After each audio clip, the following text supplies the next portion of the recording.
नमस्कार, इस वक्त आप देख रहे हैं टाइम्स नाउ भारत का डिजिटल प्लेटफॉर्म। आज वो कौन कौन सी खबरें रही जो सुर्खियां बनी, आपको हम बताएंगे इस वीडियो के जरिए। आज बात होगी लखनऊ की, जहां अमित शाह ने रैली की, और इसके साथ ही प्रियंका गांधी की भी बात करेंगे, जो यूपी चुनाव को लेकर तैयारियों में इस वक्त जुटी हुई हैं। शिवपाल और अखिलेश के बीच क्या कुछ चल रहा है इस चुनाव को लेकर, ये जानकारी भी हम आप तक पहुंचाएंगे। बड़े टेनिस खिलाड़ी ने अब क्या कदम उठाया है, ये भी आपको दिखाएंगे। साथ ही दिल्ली बॉर्डर पर डटे किसानों को लेकर क्या अपडेट है, ये भी हम आप तक पहुंचाएंगे।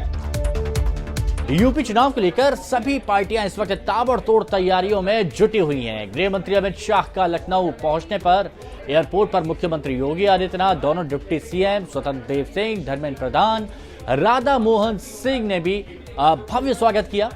और ये भी आपको बता दें कि गृह मंत्री अमित शाह शुक्रवार को लखनऊ में विधानसभा चुनाव में बीजेपी के चुनावी अभियान का आगाज करते नजर आए। वृंदावन योजना स्थित डिफेंस एक्सपो मैदान में शाह ने अवध क्षेत्र के शक्ति प्रभारी और संयोजकों को बूथ जीत का मंत्र दिया। साथ ही प्रदेश में बीजेपी के 4 करोड़ सदस्यता बनाने को लेकर भी एक लक्ष्य के साथ सदस्यता अभियान की शुरुआत की। अमित शाह ने बीजेपी कार्यकर्ताओं को लगभग आधे घंटे तक संबोधित किया और इस दौरान उन्होंने विपक्षियों पर करारे हमले किए, जिसके लिए वो जाने जाते हैं, और कुछ सवाल भी पूछे। उन्होंने बताया कि कैसे बीजेपी ने 5 साल में प्रदेश की स्थिति को सुधारने का काम किया।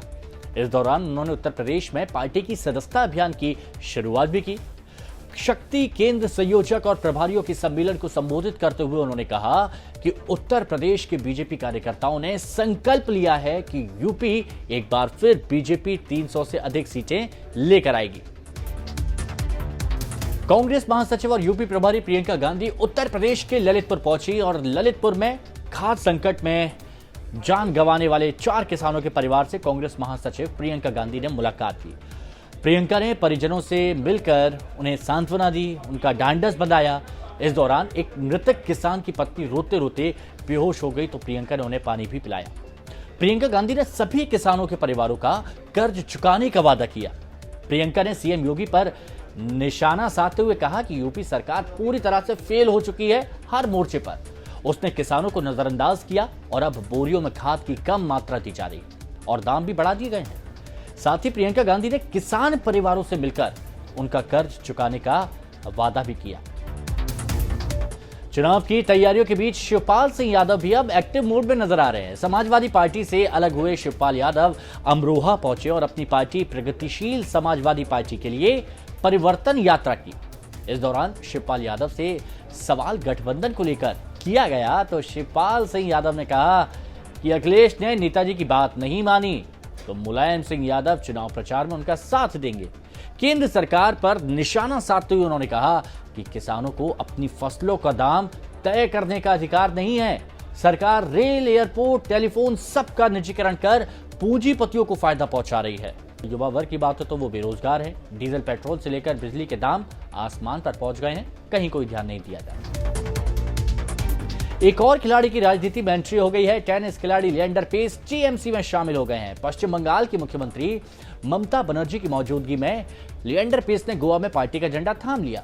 इससे पहले अभिनेत्री और पूर्व कांग्रेस नेता नफीसा अली भी अब टीएमसी में शामिल हुई और इस दौरान लिएंडर पेस ने कहा कि जब मैं 14 साल का था, ममता स्पोर्ट्स मिनिस्टर थी और उन्होंने मुझे मेरे सपने को हासिल करने में सक्षम बनाया। इस दौरान ममता बनर्जी ने कहा कि वो मेरे छोटे भाई की तरह है। ममता ने कहा कि मैं उन्हें तब से जानती हूं जब से मैं यूथ मिनिस्टर थी और वो काफी युवा थे। पेस ने 1996 के एटलांटा ओलंपिक में पुरुष एकल में कांस्य पदक जीता था। वो 7 बार ओलंपिक में भारत का प्रतिनिधित्व करने वाले पहले और एकमात्र भारतीय खिलाड़ी हैं।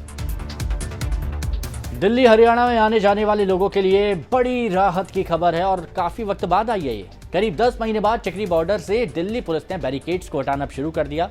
यहां हजारों किसान केंद्र के 3 कृषि कानूनों के विरोध में प्रदर्शन कर रहे हैं काफी वक्त से। और जानकारी यह है कि टिकरी बॉर्डर पर 8 में से 4 अवरोधकों को हटा लिया गया है। दिल्ली पुलिस टिकरी बॉर्डर पर लगी कंक्रीट की दीवार और नुकीली कीलों को हटाने में जुट गई है। हालांकि ये कयास भी लगाए जा रहे हैं कि इसके पीछे का उद्देश्य बंद हुई सड़कों पर आवागमन शुरू करना है।